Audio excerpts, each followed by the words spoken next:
Hello everyone, welcome to the session. So in this lecture we are going to discuss about the period of transition. In our previous part of this lecture we have already discussed about the period of transition. What is actually referred as the period of transition? That is the period from the change that were taking place in the world from medieval age to the modern age, and that period, that change or that transitional phase, this transitional phase known as the period of transition. And we have discussed about the era of Renaissance, in which about reformation and the voyage of discovery. So these were the things that we have already covered in our previous lecture. In this particular lecture we are going to cover the topics of industrial revolution, the reasons for industrial revolution, the impact of industrial revolution, what were the major inventions that took place in the industrial revolution or during the time of industries were developing, and we will talk about imperialism, the causes and rise for imperialism and the effects of imperialism on the whole world. So these are the topics that are generally related with the period of transition. When this Renaissance period was happening, this transitional period was happening, the industrial revolution took birth, and how it happened and what were the changes that the whole world have seen because of it. We are going to discuss all about it in this particular lecture. So let's begin it. Now what is this industrial revolution? So industrial revolution in modern history is the process of change from an agrarian means the agricultural society, when the main occupation of the people was agriculture. So a change was seen where it is a process of change from an agrarian and handicraft economy to one dominated by industries and machine manufacturing. So before the development of the industries, before the development of the manufacturing units, the factories, what was the occupations that people used to do? They used to do agriculture. That was the main occupation, and many handicraft industries were also there. Things were based on completely the skills of the people.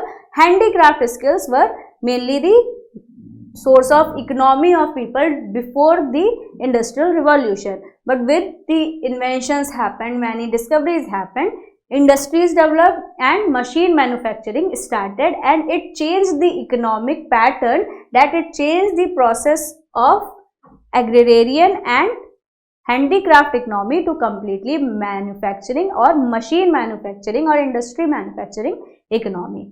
Then capitalism. What was the reason of this industrial revolution? So most important is the capitalism. Okay, now what is this? Capitalism spurred the industrial revolution because industrialization took great work and heavy investment from common people and not the government. Okay, industries were not developed by the governments, by the rulers, by the kings, but it was developed by the common people, because these common people were developing the economy, were making the economy. Occupation of agriculture was done by the people, by the common people, not by the government. Similarly, these heavy investments that were put upon in making or building these industries or factories, common people were involved. Okay, so there were several wealthy entrepreneurs. Okay, there were many wealthy people, wealthy businessmen, traders, merchants or entrepreneurs were already present in Great Britain in the 18th century. Thus, this is where the Industrial Revolution had its start. So, Industrial Revolution started in England, in Great Britain in the 18th century, and it was started by some wealthy entrepreneurs of Great Britain in order to make heavy investments upon these industries, and it all happened because of the phenomena called as capitalism. Capitalism is a phase where the rich try to dominate over the poor. The rich have much wealth, they can do whatever they want. Okay, whatever they want in the senses that they can actually change the economy of any country, any state, because the economy is working according to their occupation only. So capitalism happened, it took place in the Great Britain, and that led to the development of various industries and manufacturing units, the factories, and this is how Industrial Revolution took birth in the land of Great Britain. Now what were the reasons of the Industrial Revolution? So some of the main reasons for the Industrial Revolution to begin in England are: it had banks of raw materials from its colonies under the British Crown. So we knew that British has made colonies in the whole world. One of its colony was India also. So they made their colonies in Australia, in Africa, in Indian subcontinent, and in so many places in the whole world. They have captured many countries in the world. They made their colonial rule over those countries in order to spread trade and business. Then afterwards they made their colonies there. And why this industrial revolution started in British or in Great Britain specifically, in England specifically? Because they were getting the raw materials that needed to be used in those industries. They were taking these raw materials from their colonial countries, from their colonies. It had a well-developed banking system that encouraged the wealthy to invest in infrastructure and anyone who wanted to run their own business.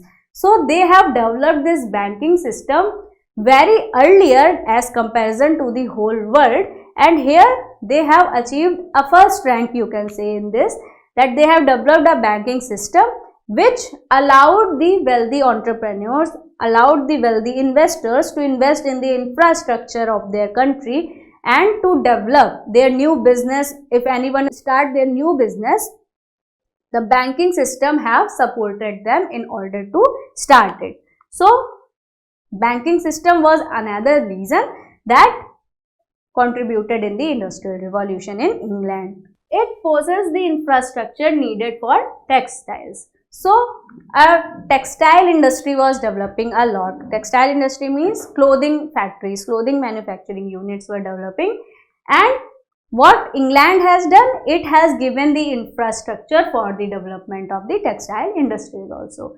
It encouraged new inventions and scientific discoveries. People have now much aware about the science. They were learning about new things and science and art and literature, and this has also encouraged new inventions because of those studies done by the people, research made by those people. After the exploration they have made in the whole world, they have took several documents from many countries, the older documents, they made research on that, they interpreted that, and they made various new inventions out of it, and they have also made various scientific discoveries. At the time it was politically stable also. So all these things became the reasons why the England became the land for the development of the Industrial Revolution. Now if we see the map of the whole world, this is the world map, okay. This part belongs to England, okay. You can see it is a very small part that comes if we compare to the whole world. This is the part which belongs to Great Britain, or you can call it England. England is its capital, okay.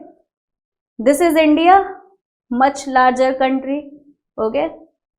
This is Africa, much larger country, but still this is Australia, much larger continent than the Europe. But still, because they were innovative, because they have better skills, because they have a different kind of approach that have developed during the Renaissance period, they became able to establish their colonies on the much larger part of the whole world. So a small country have made their colonies almost among all the countries in the world. So this all had changed the whole structure of the political system, and this was also became very politically stable also, okay. That had completely encouraged the Britishers or the people living in England to invest more in the industries, and that had created the whole Industrial Revolution. Now what was the impact of this Industrial Revolution on Britishers, on the England, as well as on the whole country or on the whole world? The Industrial Revolution shifted from an agrarian economy to a manufacturing economy. This we have discussed, where products were no longer made solely by hand but by machines. Now whatever the things that were used to be made by people by their hands, okay, now those products are made by the machines in the manufacturing factories, in the industries. This led to increased production and efficiency. First of all, what was the positive side of this Industrial Revolution, of these industries and factories? That if a man, suppose if a pot is needed to be made, okay, if a man is making that pot, he must be taking 2 hours, 3 hours to make that pot, and afterwards that need to be heated and it needed to be dry to get it in use. But what these manufacturing units, and one pot was prepared, and what these manufacturing units were doing, what these factories and industries were doing, they are producing 10 pots or 15 pots or 20 pots in the same duration of time and made them available for the use in a much shorter period. So this has increased the production as compared to the manual working. It increased the efficiency, it lowered the prices also, because now the things are done by the machines, not by the people. It is not involving any kind of manual hard work. So prices also diminished, more goods were made, more products were made, improved the wages also. Now people who were working manually, now they have been shifted to the industries, they are working in those industries now. So it improved their wages also, because now production is more, now efficiency is more, prices are less, so it has also improved their wages, because people are much more involved in this whole trade and commerce. And migration from rural to the urban areas. So this also was the impact of this industrial revolution, because firstly it was the agrarian society, agrarian economy. People were living in the rural areas, in the villages, and were carrying on with their agricultural practices. But with the development of the industries, people migrated from rural areas to the urban areas in order to search for new jobs, for new opportunities. So these changes included a wider distribution of wealth and increased international trade also. Okay, so the industrial revolution also led towards the international trade. Now goods are transported to one place to another place, that is from one country to another country also. Managerial hierarchy is also developed to oversee the division of labor. Now if only not the labor, only not the owner of that industry is necessary here, but the managerial hierarchies were also developed, whole management team. The concept of the management team developed during the industrial revolution. Before it, it was not necessary, but now if international trade is happening, if good is transported from one country to another or from one state to another state, a management is required there in order to maintain the division of labor, in order to understood about the working, in order to make a report about the sale and the purchase. Everything is necessary. Okay, so managerial hierarchies were also developed. Now there were some major inventions that took place because of this industrial revolution. And these are the inventions that we are enjoying in today's time. So not only industrial revolution have impacted in the bad way, that it had eliminated the agrarian economy or it had eliminated the handicraft workers, but it has also gave a lot of new things. Basically industrial revolution have gave new wings to the whole world in the field of trade, in field of commerce, in field of science and technology, and in everything. So important inventions of the industrial revolution included the steam engine. The steam engine was developed because of these industries, used to power steam locomotives. Okay, and steamboats were developed, steamships were developed, machines in factories were made, electric generators were made, electric motors were made. The incandescent temple, that is the light bulb, was made by Thomas Alva Edison. The telegraph, the telephone were made, and the internal combustion engine was made, and automobiles were made. The cars and the buses started moving in the countries, whose mass production was perfected by Henry Ford in the early 20th century. So Henry Ford, you must have heard about the company called as Ford. Ford was started by Henry Ford and it started in 20th century. So as we have discussed, there were some wealthy entrepreneurs present in Great Britain. So he is one of those wealthy entrepreneurs who has given the mass production of these automobiles and internal combustion engines, and he had launched various kinds of cars, that is the automobiles, and mass production was done by Henry Ford. So these are some major inventions that took place during the industrial revolution. Now let's discuss about another topic, that is imperialism. Imperialism means a system in which a powerful country controls other countries by establishing its overall domination and establishing many colonies, as the Britishers done on India, on Africa, and in many parts of the world that we have already discussed. It is a system, imperialism is a kind of system when any powerful country dominates a much weaker country and dominates over it and establish its overall control, and it established its colonies over it. That whole process, that whole system is called as imperialism. Many countries from Asian and African continent fell prey to this imperialist aspiration of the European nations. So this imperialism was much done by the European nations only from or for among most of the Asian and African countries.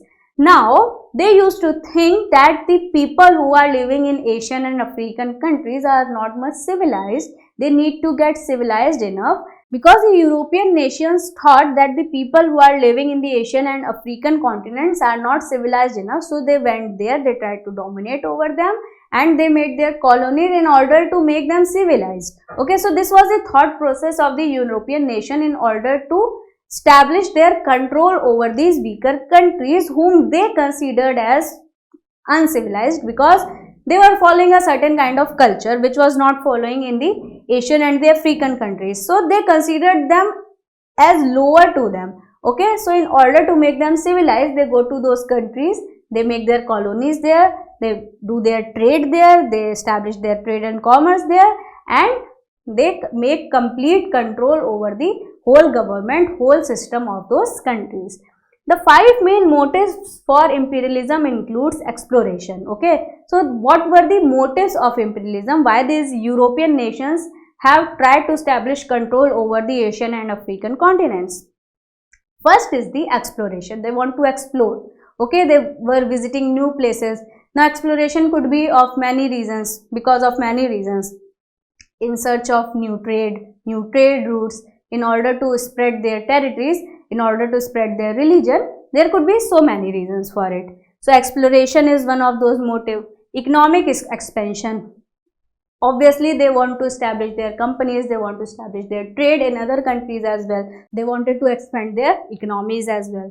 Increased political power. Now, all the European nations were having a competition among themselves that who is having a more political power. And this political power was defined by that which nation has made more colonies, have established more colonies of their own in various parts of the world, and by this they show their political power, how strong they were. So in this race, many European nations tried to capture as much as possible in the whole world the other nations who they consider to be uncivilized and weaker. So increased political power, the diffusion of ideological belief, and the spreading of religious belief and practices to others. So these were the some motives or 5 motives, that the main motives that became the reason for the imperialism, that became the reason for the imperialist European nations to go to other countries and make colonies, establish control over those countries. The imperialism of Southeast Asia was mainly influenced by the amount of trade between India, Southeast Asia and China. So they have came to Indian subcontinent, in the Southeast Asia and in the China, in order to make trade, and specifically the spice trade.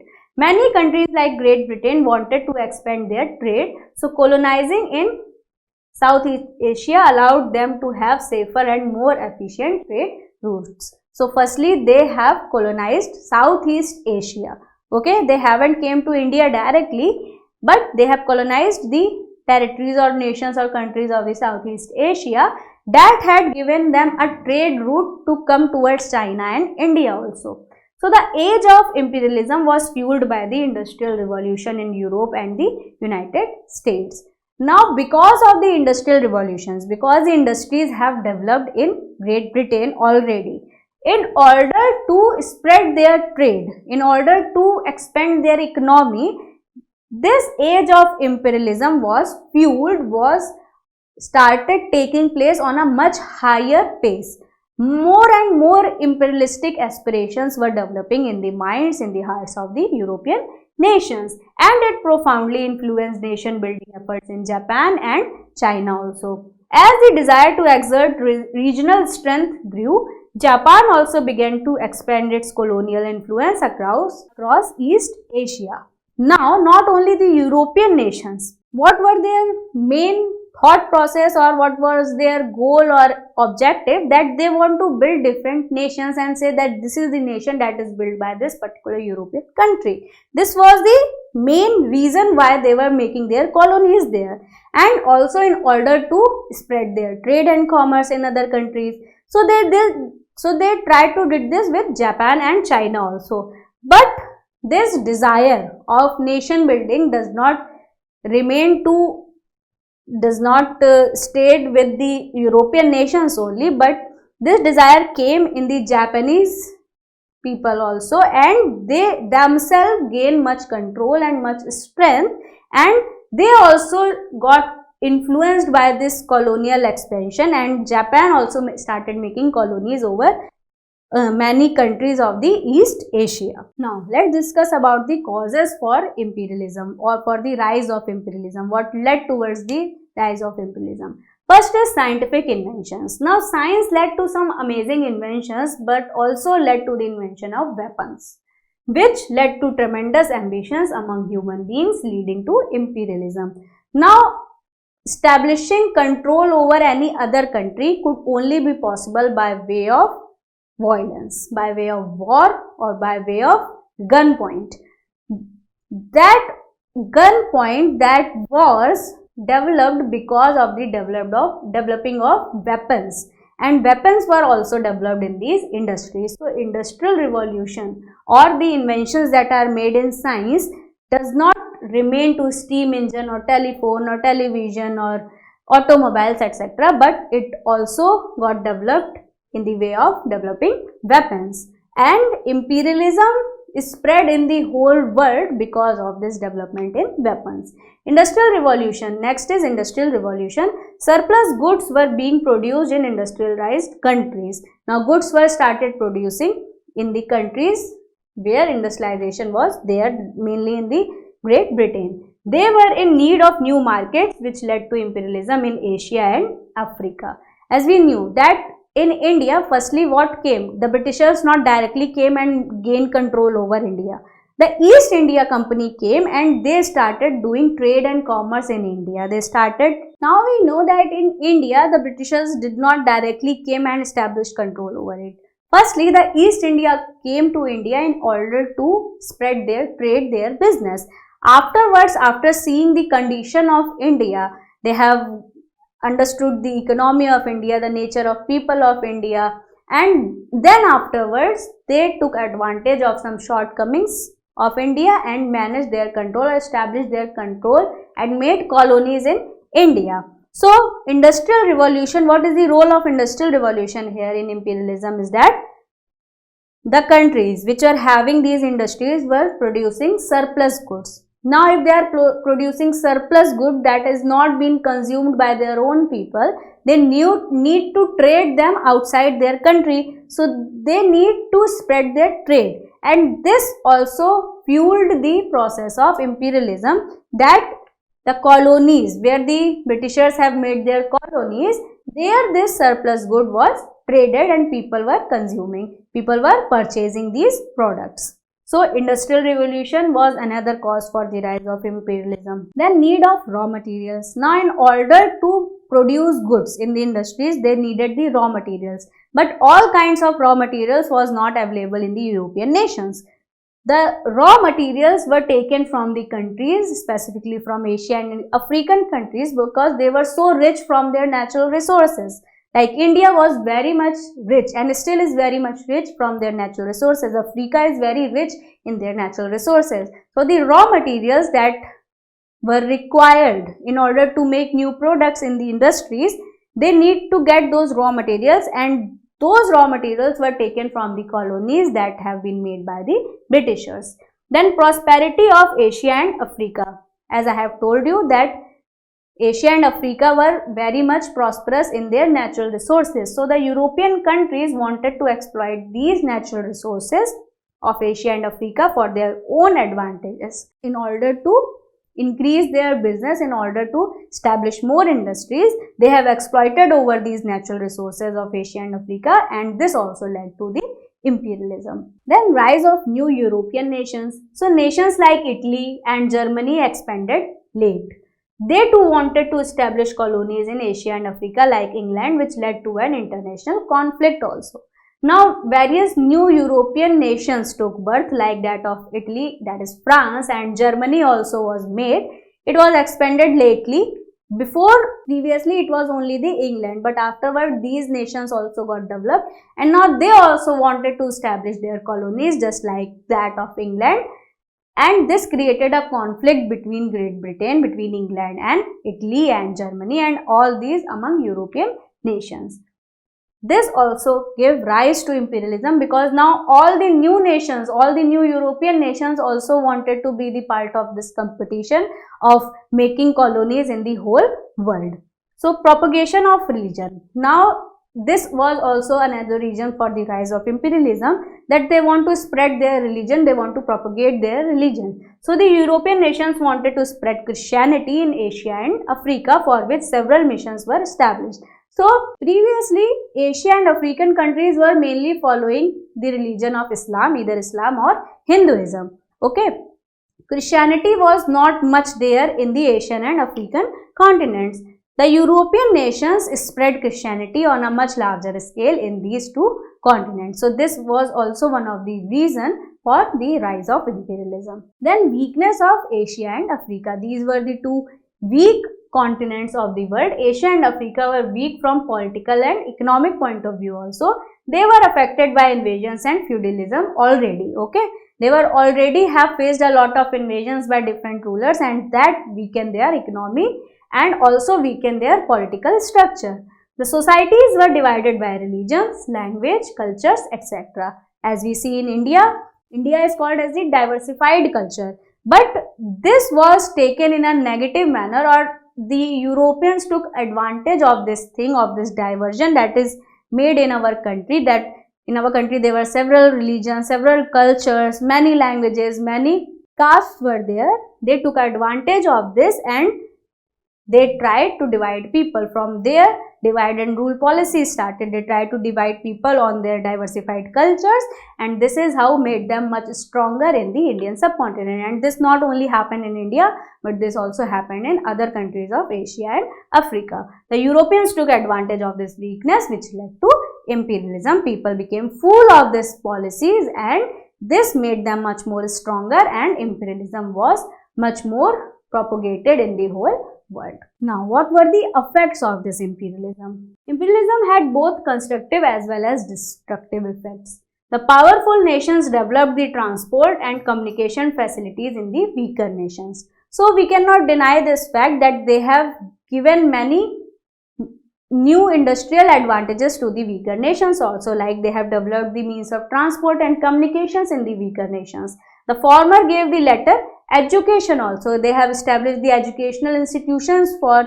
the weaker nations also. They have, because they have made their colonies there, they themselves started living in these nations in order to make trade. The people who are working in those manufacturing industries, in those factories, and the management staff, and people were started living in those colonies that were developed by the Britishers in the weaker nations. So, they have made schools for their children and for the other children also. So, this they have promoted education also. It promoted order, discipline and unity in countries also. The colonies had no freedom. This was the adverse effect or the negative effect of imperialism, that there was no freedom for the people. Imperialism led to the exploitation of natural resources of the colonies also. They were exploiting the natural resources. They were not using these resources in a positive manner. They started exploiting it. They were cutting down the forest.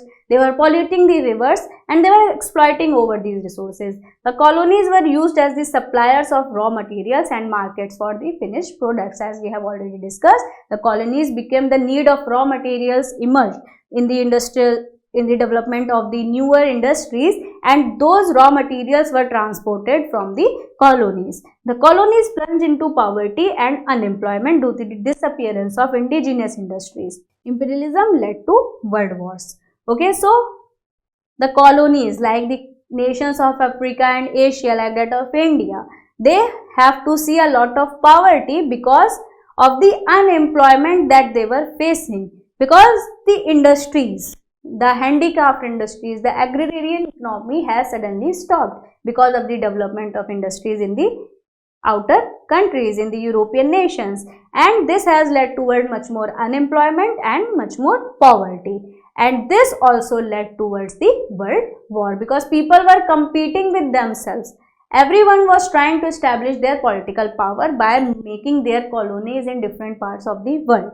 So this also led to the world war among the powerful nations that were already present in the whole world. So in this lecture we have discussed about several topics like industrial revolution and the imperialism. We have discussed about the rise of industrial revolution, the causes behind it, the impact or the effect on the whole society upon the European nation as well as on the whole world. We have discussed about the imperialism, its causes, its effect, and so many things about it. So for now, this is it in this lecture. Thank you so much for your patience listening. Take care and bye-bye.